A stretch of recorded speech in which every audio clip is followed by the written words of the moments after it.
about that. I can tell you the end effect, you know, and this is a combination of some traditional things and some very unconventional things, but I don't really know about. That group of men, most of them had trucks, and they pretty much ran this whole place.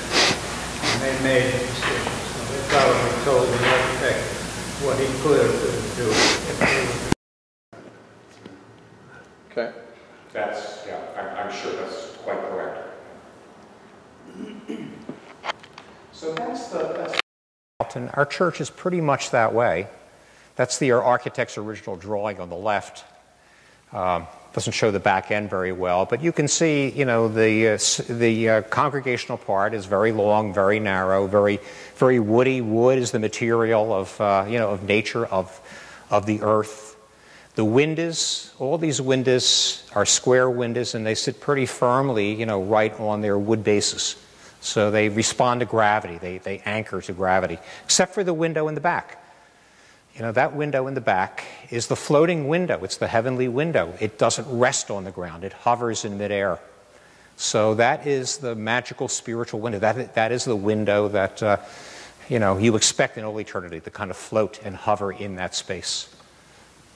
You enter through that arch, you know, the triumphal arch into the kingdom of heaven, you might say.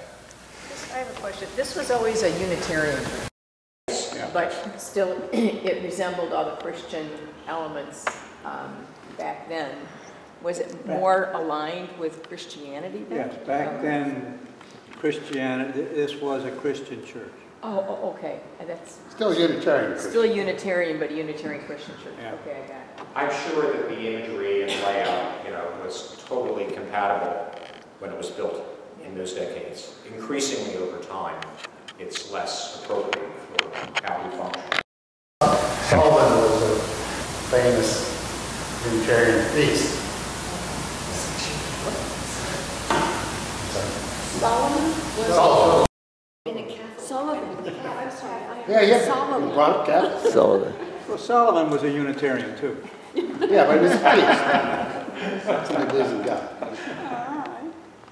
I want to point out that the orientation of the church very well for these qualities of sunlight and shadow. And the traditional Christian church, you know, going back 1,500 years, the altar end faces east. It faces the rising sun. And we have that orientation.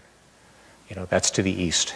So when you come in the morning for services, you know, you face this and the sun is coming up, and that window, you know, the window of heaven, the window of God, whatever, would be most illuminated. You don't tend to face the other way. It's very rare. Now, with artificial lighting, it doesn't matter, but with natural lighting, that was very important.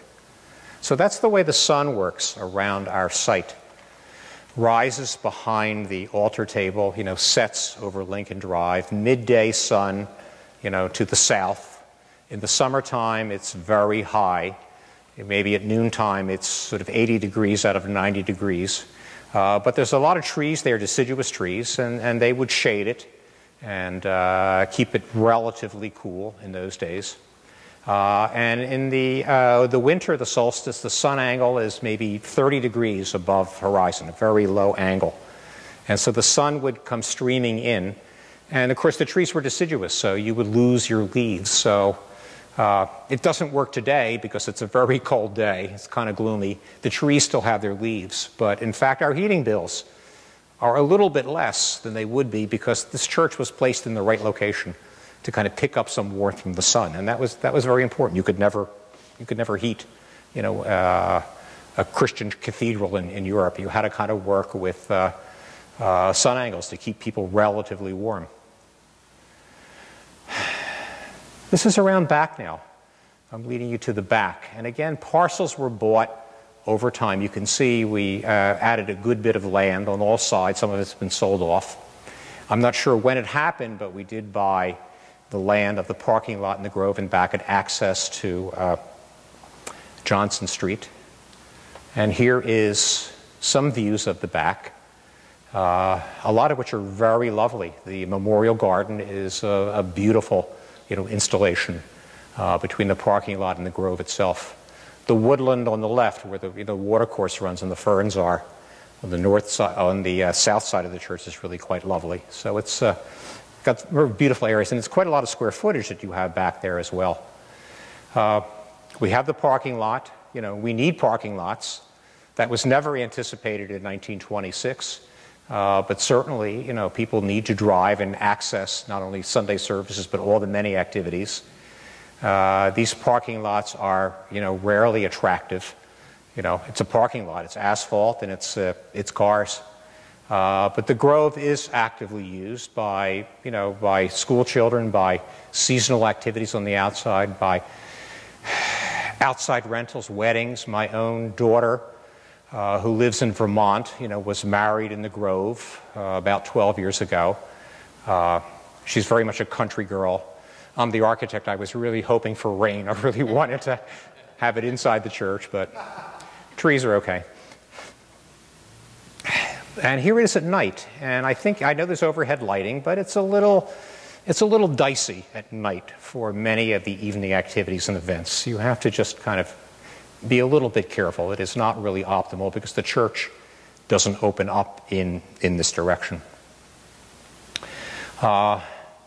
And even distant shots, you see the beautiful landscaping. You've got a bit of a walk up to the church itself, but again, the church is very much a backdrop. It very much is sort of like a distant masonry wall that doesn't have a strong presence, doesn't really open up, doesn't become all that visible.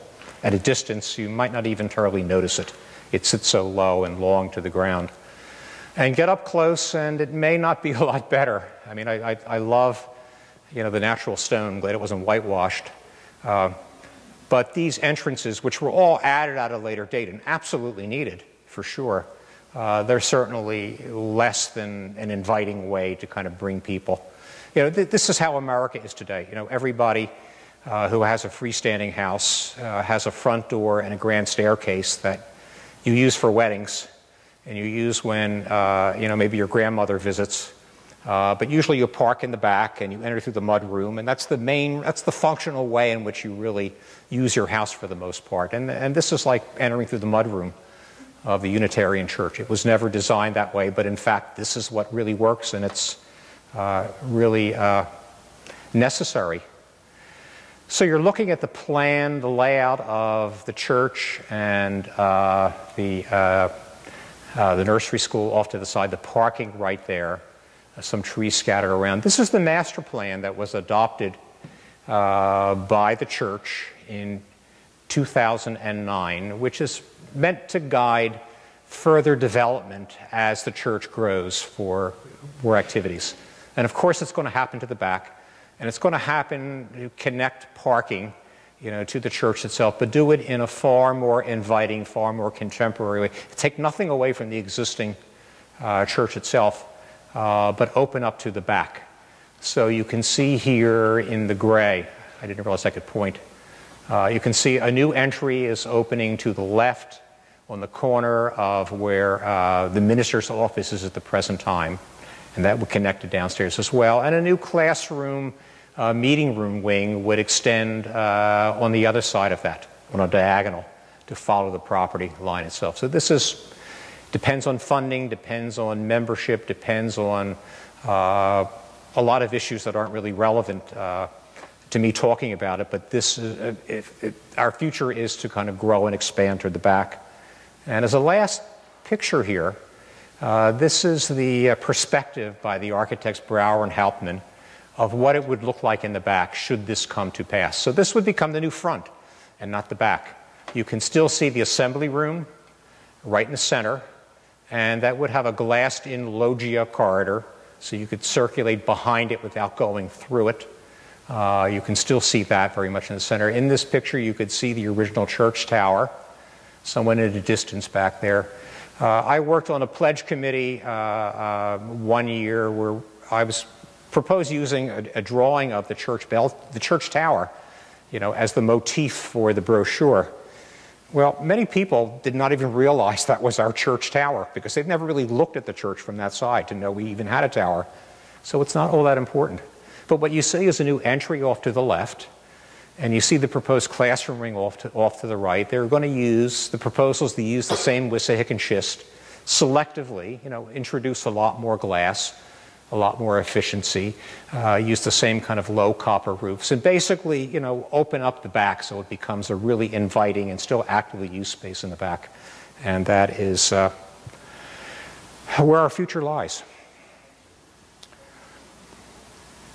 That's it. Anybody else want to comment or any questions? Yeah. Yeah. Is there any discussion, I mean, we've lost a window essentially. Yeah, sure. Has there been discussion of moving that? Moving the window or moving the organ? No, the window. window. Tom, would you know, or Susan? The window is lit so that at night it does present to the Lincoln Drive. No, it doesn't present inward. Right. That's Correct, what I was it just does wondering, not. Was there any discussion of somehow, I wouldn't know how, making that, I don't know, people do move windows if they move those three. Exactly. I mean, that's an interesting idea. If we do build new wings on the other side that are clear glass and contemporary, maybe we can once again pick up that window and set it in the back in some way that it becomes, once again, the thing that defines the entry lane. It's an interesting idea. And the window's in pretty good shape. It's about, what, 10, 15 years ago, Susan had it fixed so that it would last. Thank you. Thanks. That's a very famous window. I mean, the family that paid for that was probably he was the greatest industrial brain of his time in the world, not just in the country. Frederick Taylor. And they were one of the founding families of the church. Yeah, his parents. Wait, question? When the organ was up front here, and I remember when it was up front, but in my mind, my recollection was that somehow it was set down, like there was a well there, that somehow coming through that door, was part of that closet, and maybe walk down a step or two or something like that to sit at the keyboard. But, it's a long time ago, so I could totally misremember that. That was just this vague recollection I had. No, I recall it kind of like that. It was more enclosed. But I remember that It was more enclosed.